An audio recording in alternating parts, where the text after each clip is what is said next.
បាទគ្រប់សួស្តីដល់អតិថិជនទាំងអស់គ្នាគាត់តែបើកក្បាលវីដេអូមកគឺយើងមើលឃើញថ្ងៃលិចនៅខាងអគារ Condo តែម្ដងបាទសម្រាប់អាងហេតុទឹកនេះគឺនៅជាន់ទី34នៃអគារ Condo View Aston សម្រាប់បងប្អូនដែលមានបំណងមើលទិញប្រភេទ Condo បែរនៅខាង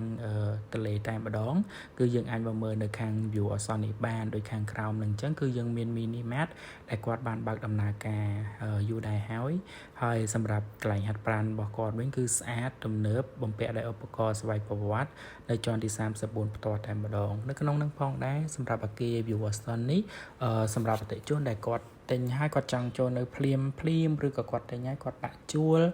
រកចំណូលបានភ្លាមគឺអាច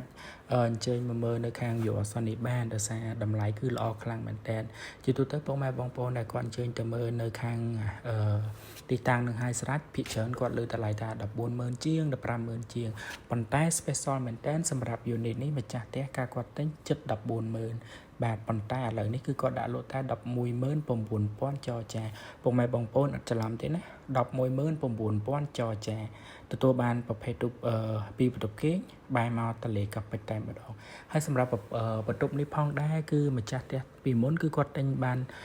ប្រភេទសម្ភារៈ free ពី developer ប្រភេទគេមានliving room package ជាមួយនឹង bedroom package ដោយដែលខ្ញុំបានដាក់បង្ហាញកញ្ចប់ furniture ដែលទីងទទួលបានអញ្ចឹងណាអញ្ចឹងអតិថិជនដែលគាត់ជាវខាងក្រោយនេះគឺគាត់គ្រាន់តែទិញសម្ភារៈបន្ថែមបន្តិចបន្តួចទៀតគឺយើងអាចដាក់ជួលចេញបានតែម្ដងដោយសារអី unit នេះគឺបែរមកទន្លេតែម្ដងគឺជាប្រភេទ unit ល្អតម្លៃល្អហើយ